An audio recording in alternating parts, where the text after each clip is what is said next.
గృహబలం అంశానికి స్వాగతం. మహేశ్వర యంత్రం గృహ నిర్మాణ సమయంలో ఆ స్థలంలో ఉండేటువంటి వృక్ష శూల దోషాలని, జల ధర వేద దోషాలని, ఈశాన్య దిశ తగ్గి ఉన్నటువంటి దోషాలని, ఈశాన్య దిశ మూసి ఉన్న మరియు ఇతర కట్టడములను కలిగి ఉన్న దోషాలని, శివాలయ సంబంధంగా సంభవించేటువంటి వివిధ రకాలైనటువంటి దోషాలని, శ్మశాన సమీప ప్రదేశముల నిర్మాణ దోషాలని, కొండలపైన నిర్మించినటువంటి గృహ దోషములను, పశుశాలలలో సంభవించేటువంటి దోషాలను, సూతికా గృహ దోషములను, తాత్కాలిక నిర్మాణముల యందు కలుగు వివిధ దోషాలను, ఆయములేని గృహములకు కలిగేటువంటి దోషాలను, వాస్తు పదముల యందలి బ్రహ్మ పదమునందు సంభవించేటువంటి దోషములను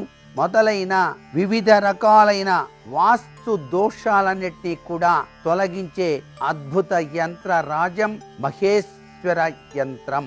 ఈ మహేశ్వర యంత్రాన్ని ఏ గృహంలో ప్రతిష్ఠించుకున్నప్పటికీ ఆ గృహంలో మహేశ్వరుని యొక్క అనుగ్రహ కటాక్ష వీక్షణములు ఎల్లవేళలా కూడా కలిగి తీరతాయి అని చెప్పవచ్చు. ఈ మహేశ్వర యంత్రాన్ని 5x5 అంగుళములు కలిగినటువంటి రాగి రేకు పైన చెక్కించి దశవిధ సంస్కారములు, ప్రాణ ప్రతిష్ఠ, జీవకళాన్యాసములను గావించిన పిమ్మట మహేశ్వర మహామంత్రాన్ని దీక్షా నియమములతోటి 1,00,000 పర్యాయములు జపించి ఆ యంత్ర రాజమునకు ధారపోసి శుభముహూర్తంలో ఈ యంత్రాన్ని గనక గృహమందు స్థాపించిన లేక పూజా గృహంలో ఉంచి పూజించుతూ ఉన్నప్పటికీ కూడా సకల అరిష్ట నివారణ, దోషరాహిత్యములు కలుగచేసి గృహవాసులకు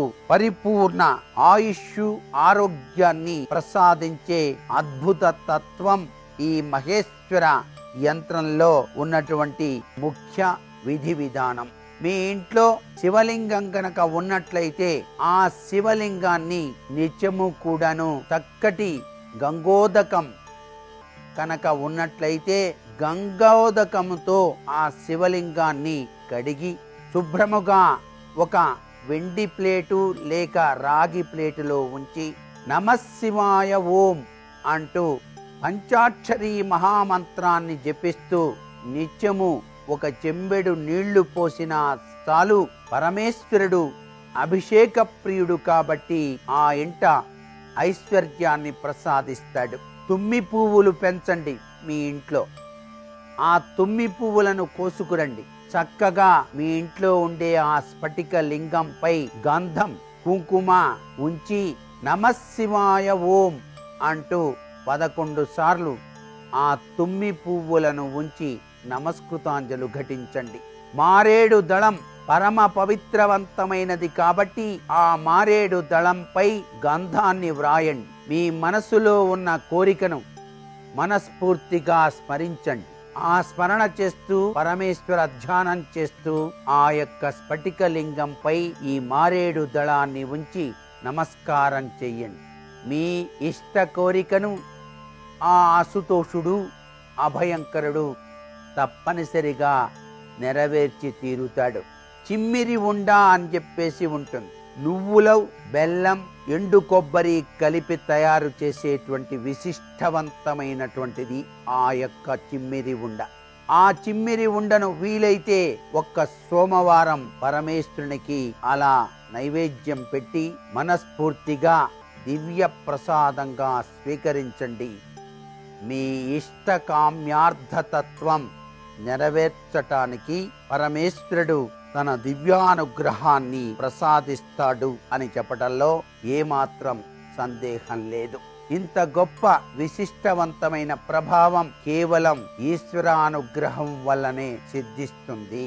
మహేశ్వరుడు అభిషేక ప్రియుడు, సూర్య భగవానుడు నమస్కార ప్రియుడు, విష్ణుమూర్తి అలంకార ప్రియుడు. అందుచేత ఇక్కడ అభిషేక ప్రియ శివ అన్నారు. పంచామృతాలతో పరమేశ్వరుణ్ణి గనక నిత్యము ఏ ఇంట అయితే నమక చమక పారాయణదులతో అభిషేకార్చన చేసి ఆ తీర్థాన్ని గనక ఏ వ్యక్తి అయితే స్వీకరిస్తాడో ఆ వ్యక్తికి అమృత తుల్యవంతమైన జీవితాన్ని, ఆయుష్ను, ఆరోగ్యాన్ని, ఐశ్వర్యాన్ని పరమేశ్వరుడు ప్రసాదించి తీరతాడు అనేటువంటి ముఖ్య తత్వం ఈశ్వరారాధనలో దాగిన పరమార్థం. మీ ఇంట రాగి చెంబు గనక ఉన్నట్లయితే ఆ రాగి చెంబులో నీళ్లు పోసి ఒక చక్కటి మందార పుష్పాన్ని గాని, గులాబీ పుష్పాన్ని గాని ఆ చెంబెడు నీళ్లలో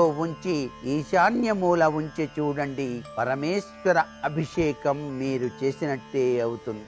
సర్వేశ్వరుడు ఎందులేడు కనుక ఇందుగలడందులేడను సందేహము వలదు. ఆయన సర్వవ్యాపి కారకుడు, గృహాన్ని అనుక్షణం కూడా రక్షించే మహోన్నతమైన తత్వంలో విరాజిల్లేటువంటి వాడు. శివ అనే 2 అక్షరాలచే చెప్పబడే పరతత్వం సమస్త జగదాధారం, నిరంజనం, నిర్వికల్పం, నిరాభాసం. అందుకే శివ శివ అంటూ ఏ గృహంలో అయితే నిత్యము శివార్చన జరుగుతుందో ఆ ఇంట సర్వ శుభాలు కూడా కలిగి తీరతాయి అని చెప్పడంలో ఏమాత్రం సందేహం లేదు. ఈ మహేశ్వర యంత్రాన్ని ఉంచిన వారు నిత్యము కూడా పూజాది కార్యక్రమాలు జరిపి తీరాలి.